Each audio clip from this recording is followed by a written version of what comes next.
नमस्कार दोस्तों। आज हम बात करते हैं एक ऐसे वायरस की जिसका नाम है भ्रष्टाचार, जिसका इलाज के नाम पे कुछ भी नहीं होता है। हमारा देश एक लोकतांत्रिक देश है, एक जनतंत्र है हमारा। इस जनतंत्र में भ्रष्टाचार कैसे पनप रहा? भ्रष्टाचार बनाम जनतंत्र, क्या जनता का शासन बचा है? साथियों, आज जब हम बोलते हैं लोकतंत्र तो एक सवाल खुद से पूछिए, क्या ये लोकतंत्र सच में जनता का है या फिर वो तिजोरी वालों, ठेकेदारों और दलालों का हो गया है? आज भारत में एक वायरस है जिसका नाम है भ्रष्टाचार। आम आदमी की तकलीफ क्या है इसमें? राशन कार्ड बनवाना हो तो घूस दो, अस्पताल में भर्ती चाहिए तो दलाल पकड़ो, नौकरी चाहिए तो सिफारिश लाओ। क्या ये लोकतंत्र है या अफसरशाही की दुकान?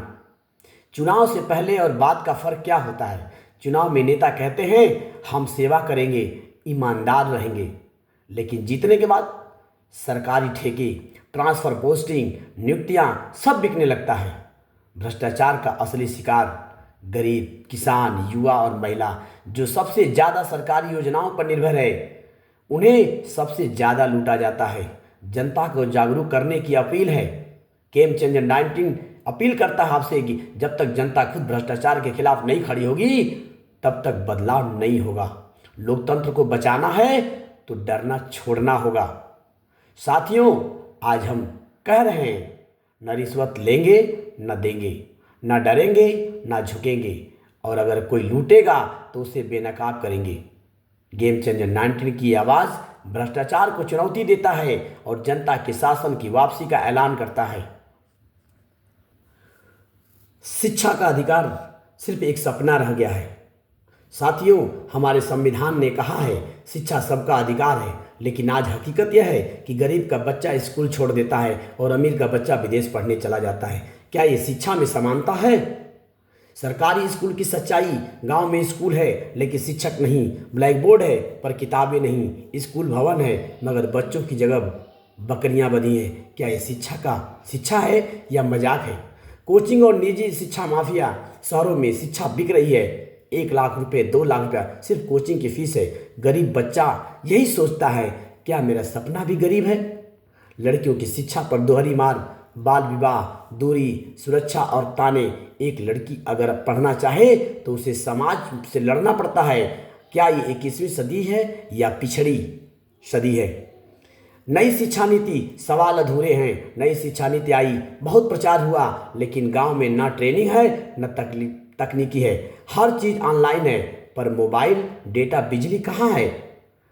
हमें सिर्फ स्कूल नहीं चाहिए, गुणवत्ता वाली शिक्षा चाहिए। हमें सिर्फ अधिकार नहीं चाहिए, उस अधिकार को लागू करवाने वाली शक्ति भी चाहिए। साथियों, जो देश अपने बच्चे को शिक्षित नहीं करता वो कभी विकसित नहीं हो सकता। आज हमें ये संकल्प लेना है, हर बच्चे तक शिक्षा पहुंचा कर रहेंगे, हर लड़की को स्कूल तक लाएंगे, हर सरकारी स्कूल को बेहतर बनाएंगे, और ये आवाज़ गेम चेंजर 19 के जरिए हर गांव, हर मंच पर गूंजेगी। आज गांव का सच क्या है? वादों से ठगे लोग या विकास से दूर भारत? मेरे प्यारे दोस्तों, मैं आज उस गांव की बात करने आया हूं जहां भारत अब भी इंतजार कर रहा है स्कूल के मास्टर का, अस्पताल के डॉक्टर का और सड़कों की रोशनी का। वोट हर बार गांव देता है लेकिन विकास हर बार शहर चला जाता है। वादों की राजनीति, हर चुनाव में आते ही नेता गांव में सड़क, स्कूल, अस्पताल लाएंगे और फिर 5 साल तक सिर्फ पोस्टर और झूठ दिखाते हैं। गांव के लोग अब सवाल कर रहे हैं, कब तक ठगे जाएंगे हम विकास के नाम पर? असलियत क्या है? 3 किलोमीटर पैदल चलकर बच्चा स्कूल जाता है, महिला इलाज के लिए 20 किलोमीटर दूर जाती है, बिजली आज भी 8 घंटे से ज़्यादा नहीं मिलती है। क्या यही है नया भारत? गांव बनाम शहर, असमानता। शहर में मेट्रो, गांव में कच्चा रास्ता, शहर में कोचिंग सेंटर, गांव में बेरोजगारी। हमारा गांव सिर्फ वोट देने के लिए रह गया है क्या? अगर गांव की आवाज़ नहीं उठेगी तो गांव और पिछड़ता चला जाएगा। अब वक्त है गांव को सिर्फ वोट बैंक नहीं, शहर का केंद्र बनाने का। भाइयों और बहनों, दोस्तों, आने वाले चुनाव में सिर्फ एक सवाल पूछिए, क्या मेरा गांव बदला? और अगर जवाब नहीं तो फिर नेता ही बदलिए। मैं आपसे वादा करता हूं, जब तक गांव में विकास नहीं, गेम चेंजर 19 चैनल मैं हर मन से आपकी आवाज बनूंगा।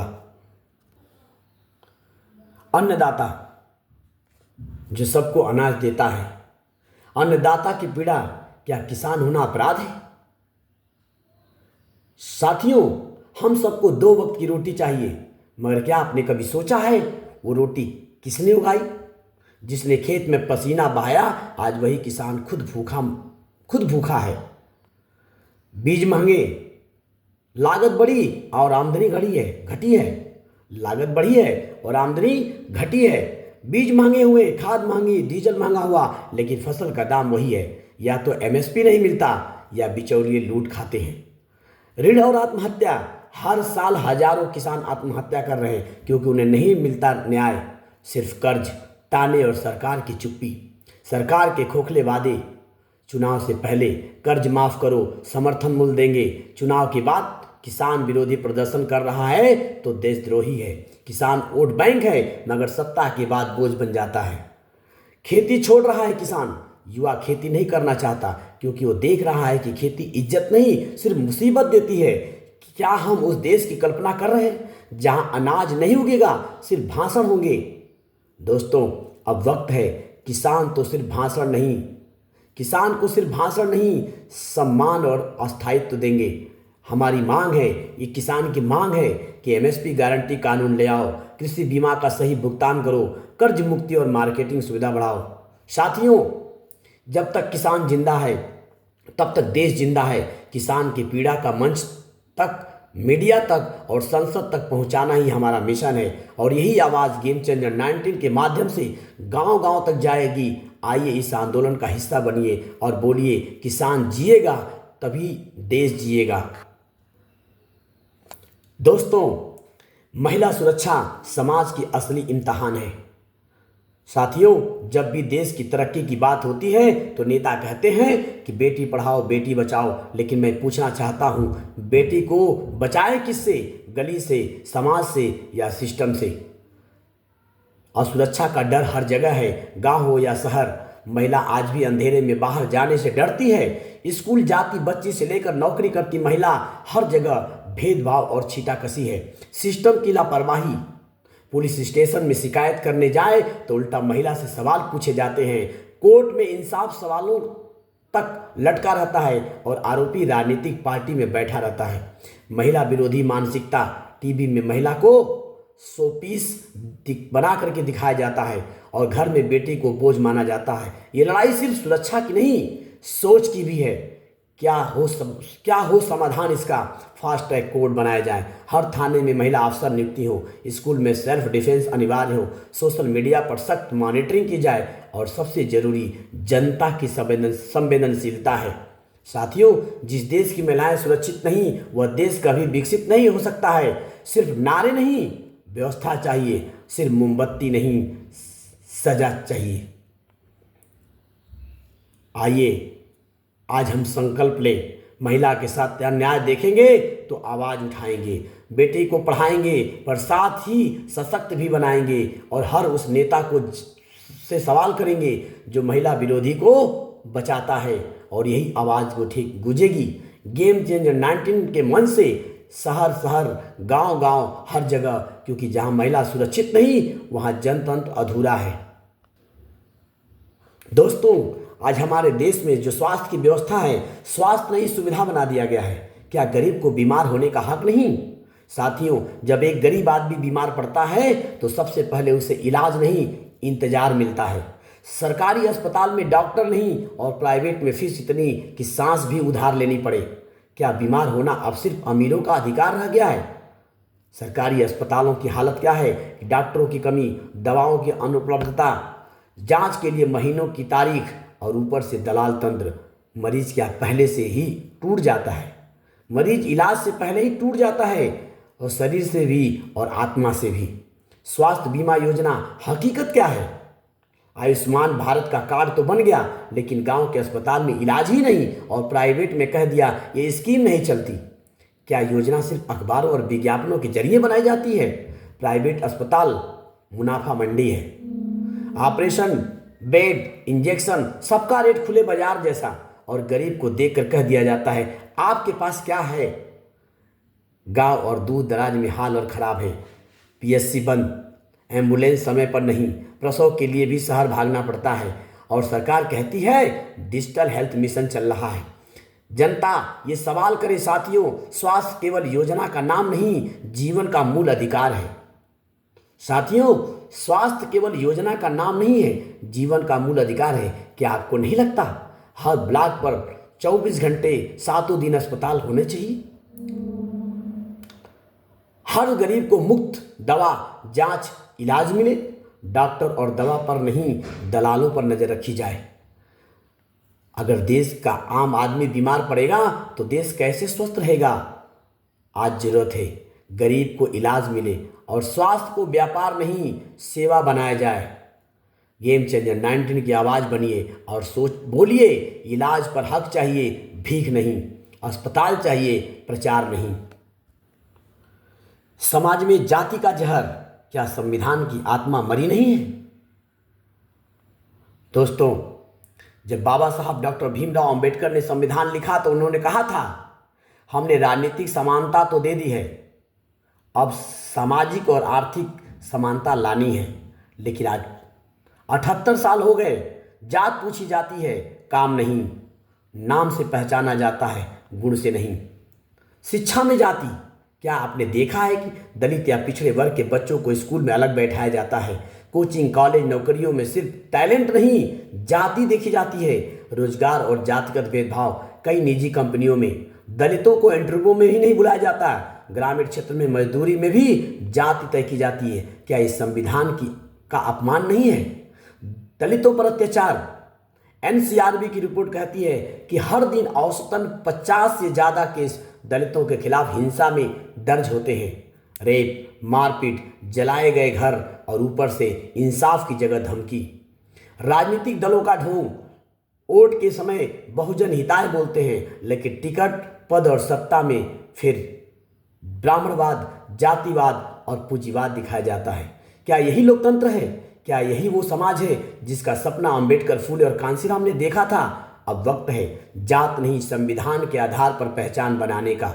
साथियों, जात का इलाज न हो सका तो ये जहर पूरे भारत को खोखला कर देगा, और कर दिया भी है। आइए मिलकर कहें, जात नहीं, जातीय न्याय चाहिए, संविधान ही सर्वोच्च है। और इस क्रांति की आवाज बनेगा गेम चेंजर 19, जो मंच तो जात के खिलाफ संविधान का झंडा लेकर खड़ा है। निजीकरण के नाम पर बिक रहा है भारत, क्या जनता को पूछा गया? साथियों, कभी आपने सोचा जिस देश में रेलवे, एयरपोर्ट, बिजली, पानी सब सरकारी थे, आज वे धीरे धीरे कुछ गिने चुने लोगों की जेब में क्यों जा रहे हैं? क्या देश को बेचकर विकास होगा या सिर्फ अमीर और अमीर होंगे? साथियों, सरकारी संपत्ति जनता की संपत्ति है। रेलवे, एयर इंडिया, बीएसएनएल, भेल, बैंक, बीमा कंपनी, इस सब पर देश की जनता का हक था, लेकिन सरकार ने धीरे धीरे निजी हाथों में सौंप दिया है। क्या ये बिकने से पहले आपसे पूछा गया?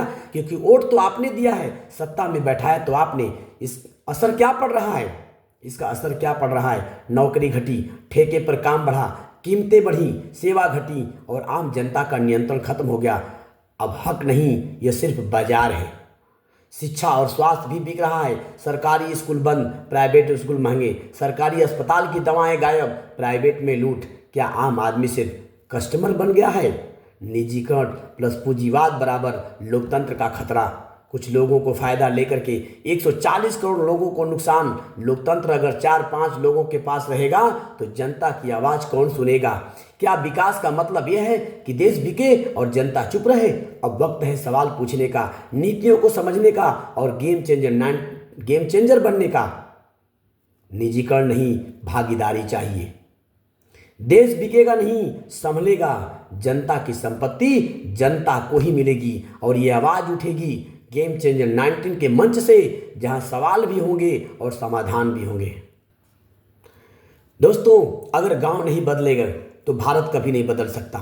साथियों, भारत की 70% आबादी गांव में रहती है, लेकिन अब भी विकास की बात होती है तो सिर्फ शहरों की तस्वीर दिखाई जाती है। मैं पूछता हूँ, क्या भारत की पहचान मेट्रो ट्रेन है या हल जोतता किसान? गांव की सच्चाई क्या है? टूटी सड़कें, गंदा पानी, स्वास्थ्य केंद्र सिर्फ कागजों में, स्कूल है लेकिन शिक्षक नहीं। क्या ये 21वीं सदी का गांव है? गांव से शहर की ओर पलायन क्यों हो रहा है?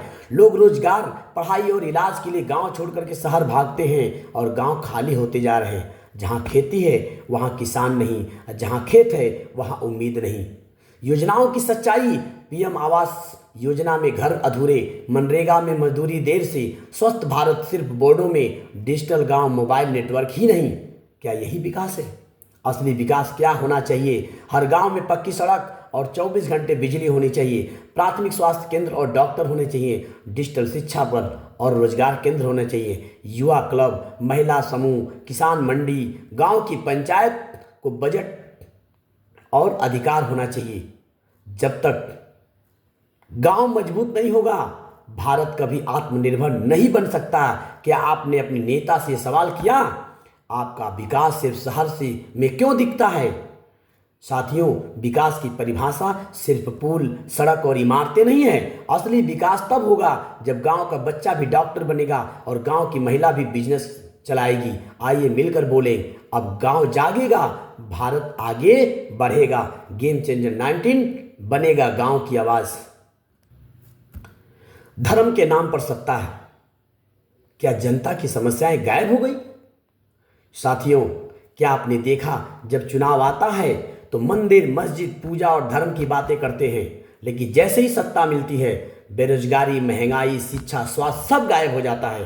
क्या धर्म जनता की सेवा से बड़ा हो गया है? क्या नेता धर्म की आड़ में अपने पाप छुपा रहे हैं? महंगाई की बात कीजिए, असली समस्या का ध्यान भटकाना। असली समस्याओं से ध्यान कैसे भटकाया जाता? महंगाई की बात कीजिए तो कहा जाता है राम मंदिर बन रहा है, बेरोजगारी पूछिए तो कहा जाता है कब्रिस्तान शमशान की राजनीति। क्या जनता को धर्म से भर करके हक छीन लिया गया जा रहा है? संविधान क्या कहता है? भारत एक धर्मनिरपेक्ष राष्ट्र है जहां राज्य का धर्म से कोई पक्ष नहीं होना चाहिए, लेकिन आज सत्ता में बैठा नेता धर्म गुरु की तरह भाषण दे रहा है और संविधान को ताक पर रख दिया है।